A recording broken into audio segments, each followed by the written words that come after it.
Dalawang beses, dalawang araw nyo binalita yung walang kakwenta-kwentang pagbibintang ng ilang senador na kesyo may katiwalian na dyan sa PITC kagad. Wala pa nga yung vaccine, may katiwalian na. Tapos binalita nyo kaagad.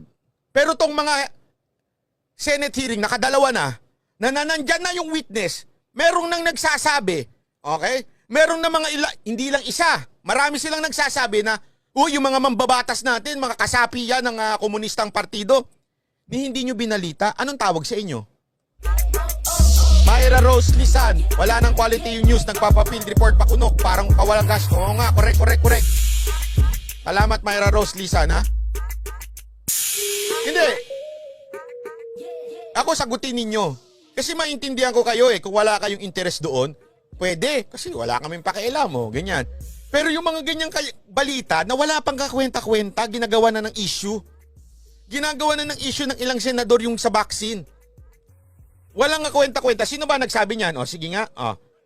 Umalma ang Philippine International Trade. Sorry. Ito. Kung ang mga senador during this pandemic. Ayan, si Drilon. There are over 33.4 billion. So hindi daw nagastos. Ano sagot ng PITC? Ibinalik naman namin yung hindi nagastos at hindi nagamit Ano issue doon?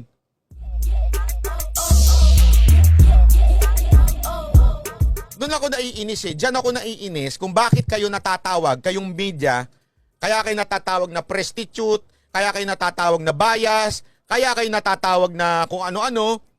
Kasi may pruweba naman talaga ang tao. Na hindi nyo nire-report yung mga importanteng bagay.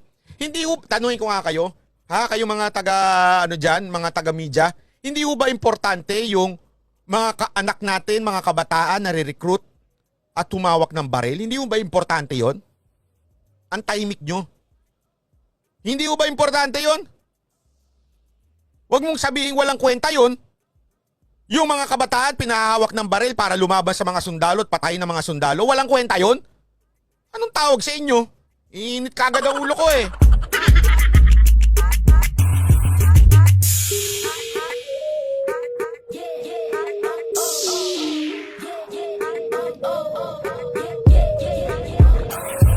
Diba, isa pang halimbawa si Leni Robredo, diba lahat ng issue may komento yan?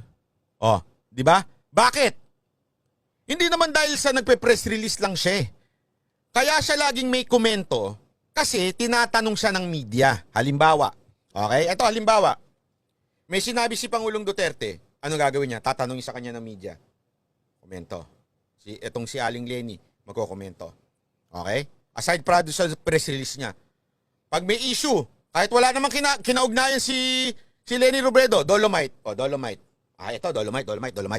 Lahat tatanungin, ano masasabi mo sa Dolomite? Ano masasabi mo sa Dolomite? Ano masasabi mo? Yun yung tinatawag na kinakarga nyo yung balita. Tapos, magagalit kayo ngayon na sasabihin sa inyo, pinalalaki nyo, sinesensationalize nyo. Kasi yung gagawin ninyo, tatanong nyo. Tapos, kukunin nyo yung balita kay Leni. Bakit hindi nyo itanong to? Leni Robredo, ano masasabi mo dito sa mga nare-recruit ng NPA? Na mga kabataan? Bakit di nyo tanong? Wala. Bakit? Ewan po, paliwanag nyo.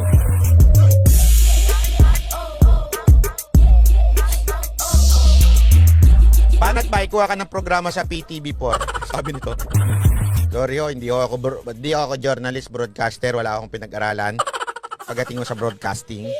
At saka higit sa lahat hindi ako pwede magsalita ng hindot doon. Pagkakalitan, nasabi naman, ang binabayad namin sa gobyerno, napupunta lang kay Banatbay. Gaganong-ganon na naman yan. Wala akong pakialam sa inyo. Ganyan na naman tayo niyan pagkakikunwari kinuha. Yung pera ng gobyerno, pupunta kay Banatbay. Dito na lang tayo sa YouTube. I-share nyo na lang ito. Kaya nga hinahayaan ko yung mga nagme-message sa akin, sinasabi nila sa akin na sabi nila kung pwede na lang re-upload to. Go! Push nyo yan! Hindi ko kayo sisitahin sa copyright.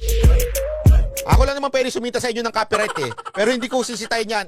Gusto nyo re-upload, i-re-upload nyo, chap-chapin nyo itong video ko. Dahil hindi naman ako nagtayo nitong YouTube ko para kumita. Pag kumita, salamat. Thank you very much. Sa mga nagsusuporta, sa mga nagdo-donate, thank you very much. Super chat, sticker, thank you very much. Kailangan ko yan? Hindi ako magpakapak-plastic. Sasabihin ko, siyempre, kailangan natin yan para mabuhay tayo. Pero at the same time, hindi ako magdadamot.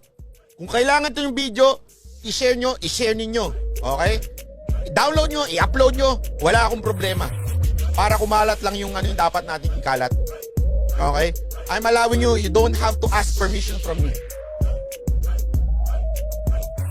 Ewan ko lang. Ewan ko lang kung masusunod dyan pag nagkainuman na. Siyempre, pagka Christmas party, hindi mawawala inuman dyan.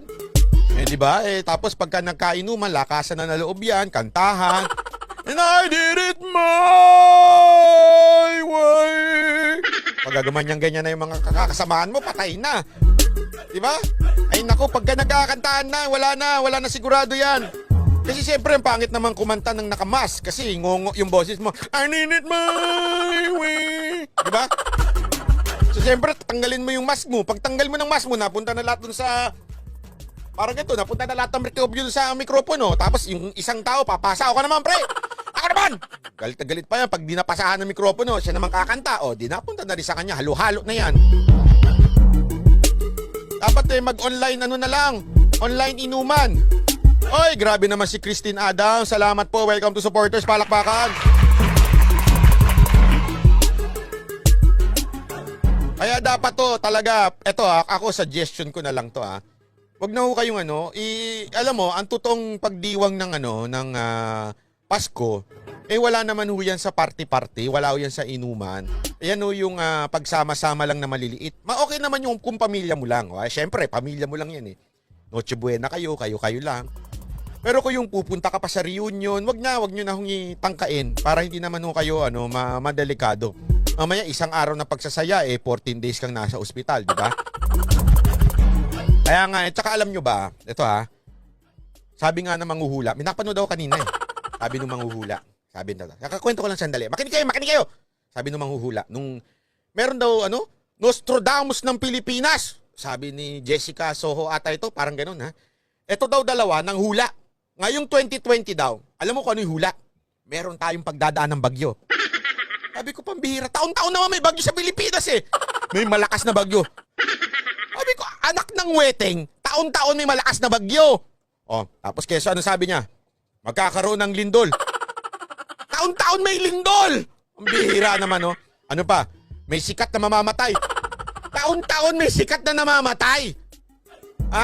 Hindi tataka talaga ako Sabi ko, ito mga manghuhula na ito, bakit hindi nyo pangalanan yung mga hinuhulaan ninyo? Kesyo may ganyan na araw-araw merong etong 2022 maghihirap tayong mga Pilipino. Abay, taon-taon naman. Etong 2022 na medyo doble-doble kambal ang numerong 2020. Kaya mas makikita natin ang mga panganib sa buhay natin. Masyadong mga generic Sabi ko, kung talagang manghuhula kayo, hulaan mo kung kailan ka kukunin ng demonyo. Yan, pag nahulaan mo kung kailan ka kukunin ng demonyo, diyan mabibilib talaga ako sa'yo. Diba? Kasi pambira. Ngayong taon na ito, may isang artista na mamamatay. Putangin at sorry. Sa dami ng mamamatay, natural may artista mamamatay. Pambira ka naman.